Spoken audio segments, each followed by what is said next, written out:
Keskin torayuvchi suyuqlik oqimi masalasini ANSYS dasturida analiz qilish uchun birinchi navbatda ANSYS dasturiga kiramiz. Kirganimizdan so'ng chap tomondagi Toolbox oynasidan Fluid Flow Fluentni tanlab olamiz. Bu ishni ANSYS dasturida hisoblash uchun Geometry bo'limidan foydalanib, birinchi navbatda keskin torayuvchi quvur chizib olinadi. Buni chizish uchun Geometry ustiga sichqonchaning o'ng tomonini bosganimizda ikki xil geometriya ochiladi: New Space Claim va New Design Modeler. Biz ikkinchisini tanlaymiz. Chizma o'lchamlari millimetrda berilganligi uchun birinchi navbatda yuqoridagi unitsdan birliklarni metrdan millimetrga almashtiramiz va quvurning ko'ndalang kesimi uchun x, y teksligi tanlanadi. Chizma chizish uchun Tree Outline oynasining pastki qismida turgan Sketching bo'limiga o'tamiz. Bu yerdan circle ya'ni aylana tanlanadi va markazi koordinata boshidan qilib chiziladi. Chizilgandan keyin unga o'lcham berish uchun Dimensions bo'limiga o'tib, aylananing chetiga bir marta bosish orqali unga o'lcham beramiz. Yuqoridan Extrude buyrug'idan foydalanamiz. Extrude buyrug'ining vazifasi mana shu chizilayotgan quvur uchun Z o'qi bo'ylab uzunlik berish. Hozir uzunlik chap tomondagi oynada FD1 depth turibdi. Bu yerda default o'lcham 30 mm qilib tanlangan. Bu o'lchamni 150 mm qilib tanlab, yuqoridagi Generate tugmasini bosish orqali quvur hosil qilinadi. Quvurning qisqaruvchi qismini chizib olish uchun koordinatalar boshini narigi tomondagi yuzadan bu tomondagi yuzaga ko'chiramiz.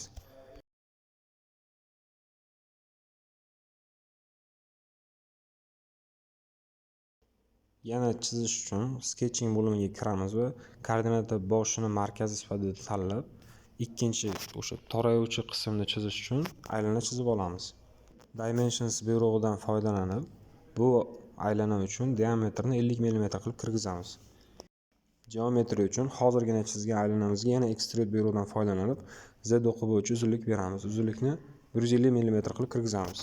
Buyruqlar bajarilgandan keyin Generate ni bosib, uni qanaqa ko'rinishda ekanligini ko'rish mumkin. Extrude 2 ni tanlaymiz va tanlagandan keyin Operation'da Add Material'ni Add Frozen ga almashtiramiz. Bu narsa quvurni ikki xil qismini ikki xil materialdan qilish uchun juda ham muhim.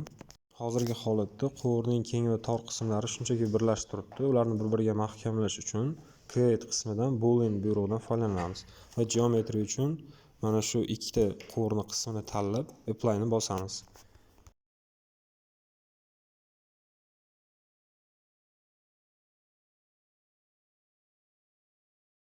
Scene Surface ni ochganimizdan keyin quvurni tashqi yuzalarini tanlab olamiz va ularga qalinlik sifatida 1 mm o'lchamini 0,5 mm ga almashtiramiz. Selection Type'dan o'qishimiz mumkin. Faces to Keep turibdi, ya'ni saqlab qolinadigan yuzalar. Biz ayni uchta yuzani bosganimiz uchun kirish va chiqish qismidagi yuzalar yo'q bo'lib qoladi. Suyuqlik oqimi qayerdan bo'lishini ko'rsatish uchun Tools bo'limidan Fill buyrug'idan foydalanamiz va ichki yuzalarni tanlab olamiz. Tanlab olingandan keyin Geometry uchun Apply bosiladi.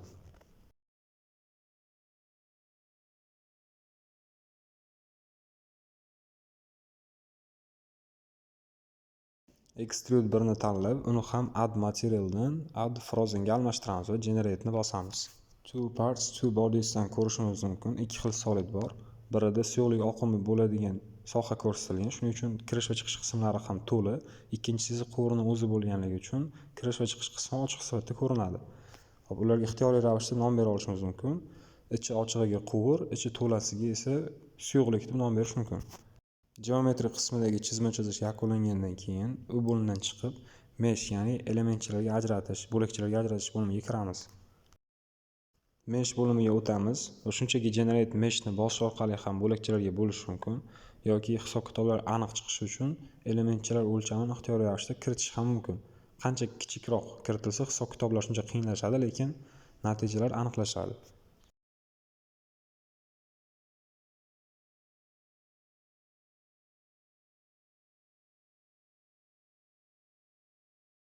Bo'lakchalarga ajratish tugagandan keyin katta qismdagi yuzani tanlab, sichqonchaning o'ng tomonini bosib Create Named Selection tanlaymiz va nom sifatida Inlet ya'ni kirishni yozamiz.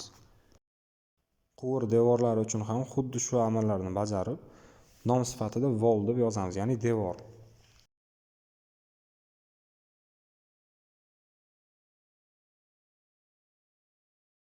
Suyuqlik oqimi keskin qisqaruvchi quvurda bo'lgani uchun kichkina quvurga Create Name It Selection orqali outlet ya'ni chiqish deb nom beramiz. Barcha nomli belgilashlarni o'sha meshni ostida turgan Name It Selection orqali ko'rish mumkin. Shu bilan mesh qismidagi amallar tugaydi. Yana bosh oynaga qaytib, endi Setup bo'limiga o'tamiz. Setupga kirishdan oldin shunday oyna ochiladi. Bu yerda Double Precision'ga galochka beramiz.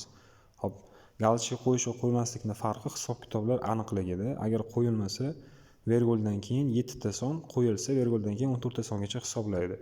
Katta ishlar bajarilayotganda buni bosish shart. Chunki ketma-ket hisob-kitobliklarda yaxlitlash ham yechimni noto'g'ri bo'lishiga olib kelishi mumkin. Suyuqlik o'zini og'irligini hisoblash uchun ham gravityga galochka beramiz va Y o'qi bo'yicha erkin tush tezlanishini kiritamiz.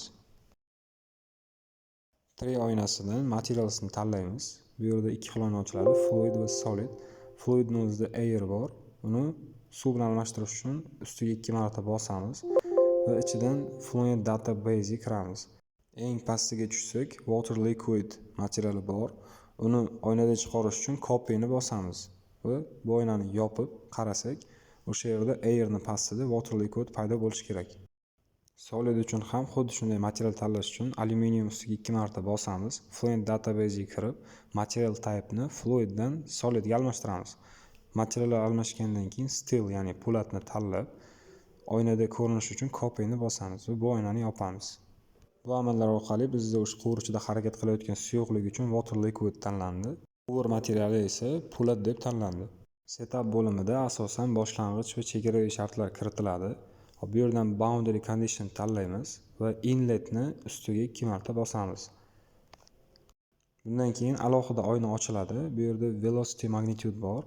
Bu yerga kirish uchun biz 1,5 metr taqsim sekund qiymatdagi tezlikni beramiz. Yana shu tray oynasidan reference values ga kiramiz va compute from uchun inletni tanlaymiz. Pastida reference zone uchun esa fluid ni tanlaymiz. Boshlang'ich holatni dastur hisob-kitob qilish uchun initialization bo'limiga kiramiz. Alohida hosil bo'lgan oynadan gibridni standartga almashtiramiz va compute from uchun inletni tanlaymiz va pastidagi initialize ni bosamiz. Tray oynasidan results ni ochamiz. U uchun yana alohida bo'limlar chiqadi. Graphics dan page ni bosamiz.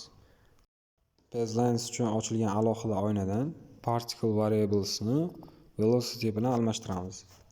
Endi esa pastroqda inlet, outlet, wall va wall solid ni tanlaymiz. Agarda siz geometry bo'limida solid uchun nom bersangiz, wall solid emas, wall va o'sha bergan nomingiz chiqadi. Misol uchun wall quvur. Tanlab bo'lganimizdan keyin save display ni bosamiz va pulse ni bosamiz. Bu yerda aynan shu 4 ta sohadagi tezlikni ranglar orqali ifodalashni so'radik. Bu animatsiya shaklida ko'rish mumkin edi. Ko'rganimizdan keyin stopni bosib bu oynani yopishimiz mumkin. Endi hisob-kitoblarni bajarish uchun run calculation bo'limiga o'tamiz. Bu yerda number of iterations, ya'ni iteratsiyalar soni uchun 500 ni kiritamiz va hisob-kitoblarni boshlash uchun calculate ni bosamiz. Pastdagi konsol oynasida hisob-kitoblar aynan nechinchi iteratsiyaga kelganini ko'rish mumkin. Hisoblashlar tugagandan keyin calculation complete chiqadi va bu oynadan asosiy oynaga qaytib olishimiz mumkin va results bo'limiga kiramiz.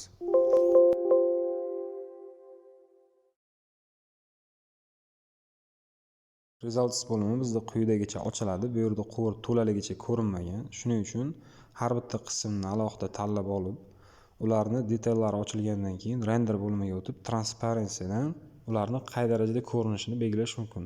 Bu yerda 1 soni kiritilmaydi, 0.9 kiritiladi, chunki ichidagi suyuqlik harakati ko'rinishi kerak, ya'ni animatsiya shaklida. Shuning uchun har birini wallni, inletni, outletlarni tanlab, ularni transparencysiga 0.9 parametrini kiritib chiqamiz.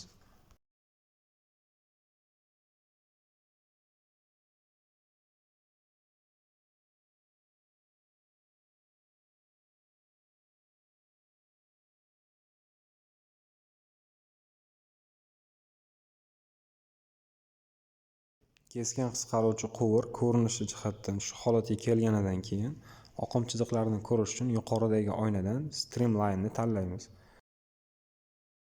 Streamline detallari oynasi ochilgandan keyin bu yerda Start from uchun inletni tanlaymiz. Ya'ni suyuqlikni harakati shu qismdan boshlanadi. Chap tomon pastki qismdagi Apply tugmasini bosish orqali Streamline'ni ko'rish mumkin. Bu yerda Off Points buyrug'i bor. Bu yerda 25 soni turibdi. Bu oqim chiziqlari sonini belgilaydi. Uni oshirish orqali biz ham o'sha grafikda ko'rinayotgan oqim chiziqlarini ko'paytirishimiz mumkin. Endi esa keskin qisqaruvchi quvurdagi suyuqlik oqimini animatsion shaklda ko'rish uchun Animate buyrug'ini bosamiz va Streamline 1 ni tanlab tugmasini bosish orqali holatni ko'rish mumkin. Agar holat juda tezlik qiladigan bo'lsa, uni sekin yoki tezlik darajasini ham belgilash mumkin. Slow tomonga tortish orqali buni sekinroq ko'rish mumkin. Ushbu animatsiyada ko'k bilan belgilangan chiziqlarda oqim, ya'ni suyuqlik tezligi minimalda, qizil bilan belgilangan chiziqlarda esa suyuqlik maksimal tezlikda harakatlangan. Katta yuzali quvurdan kichik yuzali quvurga o'tishda bosim kamayadi, biroq tezlik ortadi. Ya'ni Bernoulli prinsipi orqali buni ifodalash mumkin.